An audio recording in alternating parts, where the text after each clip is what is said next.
Hi, tonight we're going to have a real casual conversation. The reason why they say when you visit a witch, you should bring an offering: food, tobacco, alcohol, secrets, sex, or death.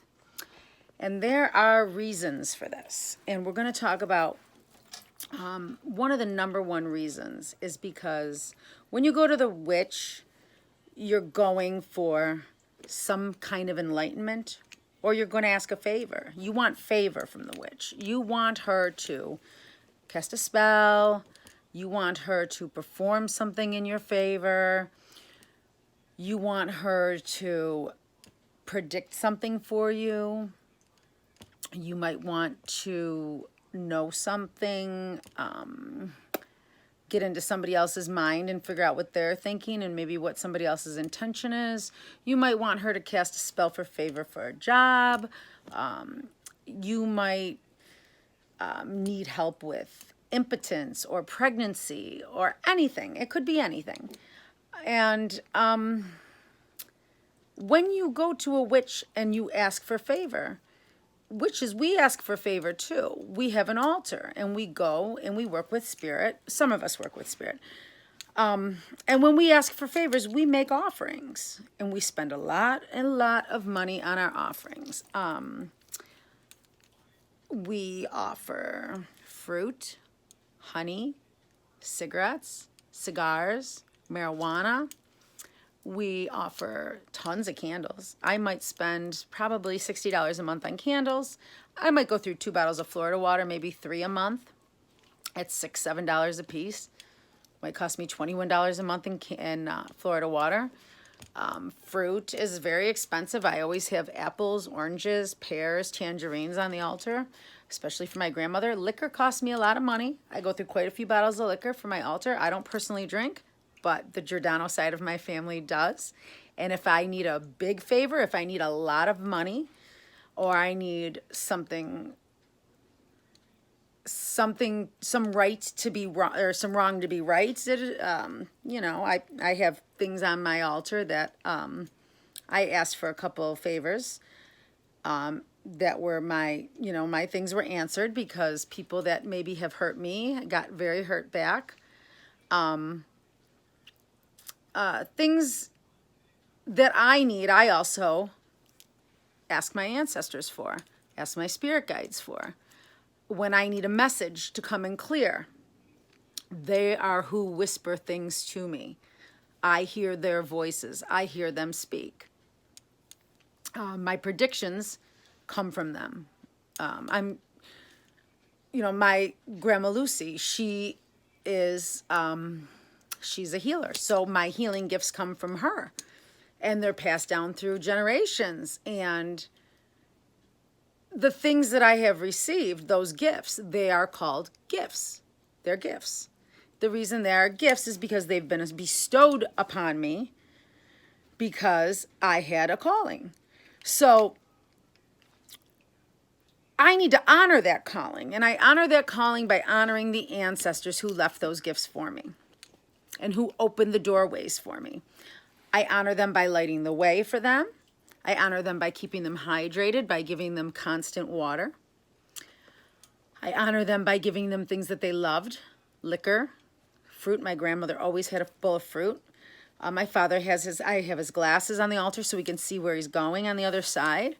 I have chocolates on the altar for him. So his golf tees, in case he wants to golf, his locker room key, in case he needs to get into his locker, his class ring. There are so many things so they know and it's very familiar to them. But I pay for those things. So say a customer makes an appointment, they skip their appointment. Now I've prepared altar for a few days prior because I've already gotten the senses from them of what's happening, or maybe they've come and told me what they needed. So I've gone to altar and I've asked altar for divine guidance to help this person with what they needed help with. And I needed answers, or I needed favor. So now when I go to altar sometimes and I ask for things, I might need money. So I might say, I need $6,000. And I need this money for blah, blah, blah. And I need also money to be able to take care of you. And so I can continue to light the way for you, and I can continue to feed you, and I can continue to give you gifts, so you continue to give me gifts. So altar knows that I'm giving them gifts and they're giving me gifts. And altar will make sure that I have the money I need to be able to continue to live the life that I live. Now, when somebody pulls a no-show or whatever, or or doesn't show, or doesn't keep appointment, I've talked to altar for days before they've come, so I've prepared. So altar knows when somebody disregards them, and spirit doesn't like that. Now, they might be forgiving the first time, and they might not. They might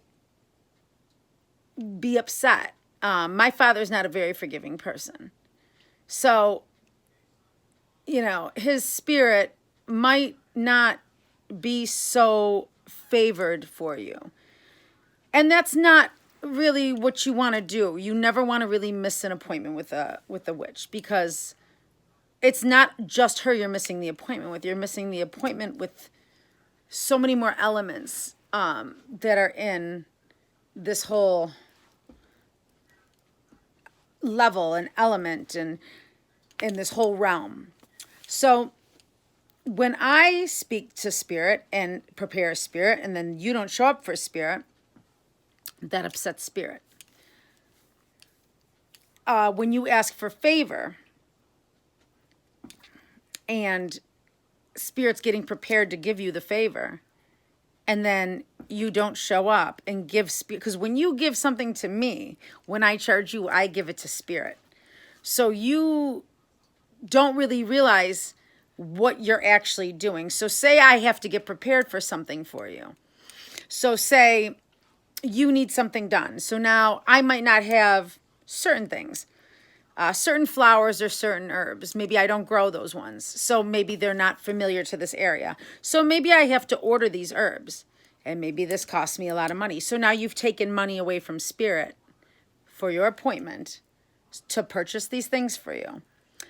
So say that you need something really special, some certain thing that maybe I don't perform all the time. So now I have to maybe freshen up and study and do some research.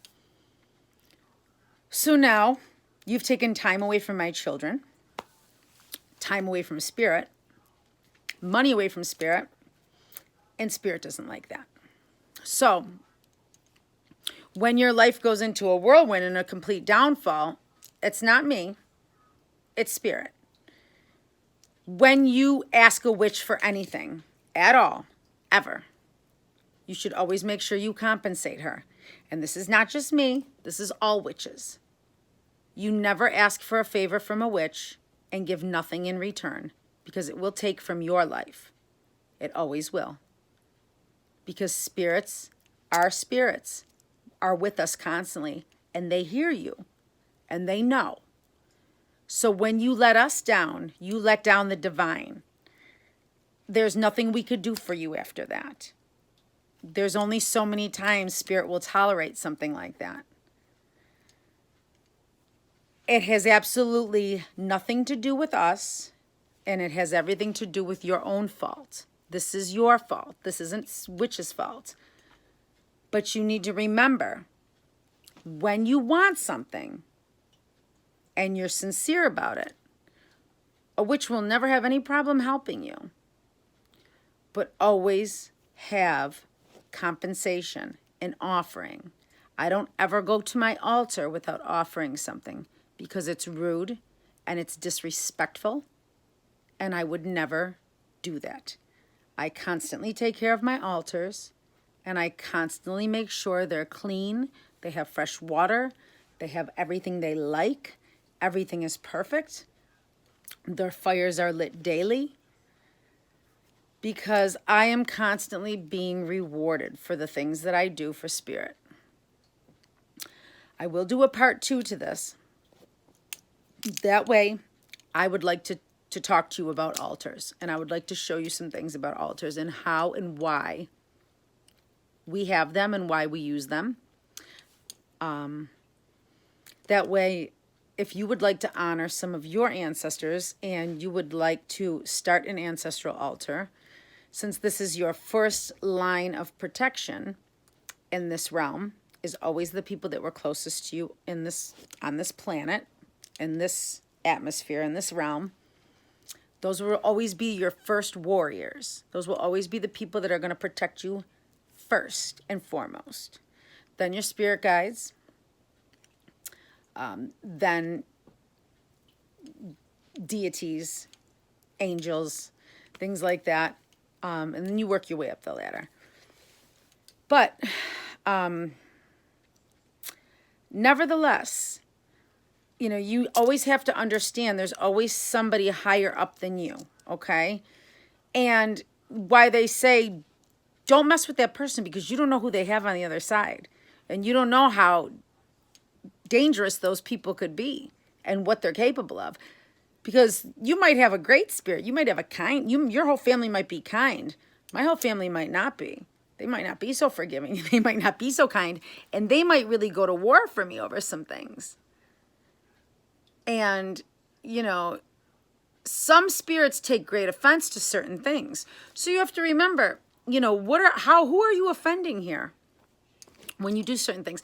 You know, I've had people come to me and say, oh, you know, I want you to help me or I want you to teach me Now, I'm not a white witch and I'm not a Wiccan. Let's just say that. I study a lot of different things. And I apply a lot of different techniques to a lot of different things that I do. But because I have such a vast knowledge of magic, I am not a high priestess. I have a high priestess that I work with who is my madrina, which means my mother. She's my godmother. She's the same age as me. But she's my mother because she's more knowledgeable than me. When I approach madrina, I have to show her respect. Because she's my mother. She's my elder in knowledge, okay? I was listening to a speech of a man. He said, I went to go practice, and when I went to find my way and I went to go learn, he said I had to let go of my ego. Because my padrina, his father that was teaching him, was 8 years old. 8 years old. And he had to call him padrina, his father. Because no matter how old you are, your spirit could be ages. Your soul could be ages. And your knowledge of magic can be so vast. Yes, I practice different levels of different things. It's really none of your business what I do. And those are my magical qualities. Those are my secrets, not my secrets. I mean, you know, I work with spirit, though. And that's really all you need to know. When you want something done, I get it done. But to go to somebody and say, I want you, and that's not the way it works. Your parents pick you. When they know it's you, they pick you. I would never go to my madrina and say, I want you to teach me this. That's not how it works. She said, you're going to be my child. You're going to be my student. Because madrinas and padrinas always know who's going to be their student. They know because they're sent messages and they're sent signs. You don't pick me. I pick you. And that's etiquette. That's witchcraft etiquette. You never, you wouldn't be able to be, you have to be initiated. That's part of magic. You have to be initiated into the magical realm. You just don't, we would know if you had the gifts immediately. Everybody wants to learn. Everybody wants to know magic, but do you have the gift? Only a high priestess can see the gift. Like when my madrina walked into my house, she was, why do you have all these things? You are the source. You don't need any of this stuff. You can do it all. You're so gifted, it's beyond ridiculous. So that's what I'm going to leave you with today. A little etiquette And we'll talk about altars next. Have a good night.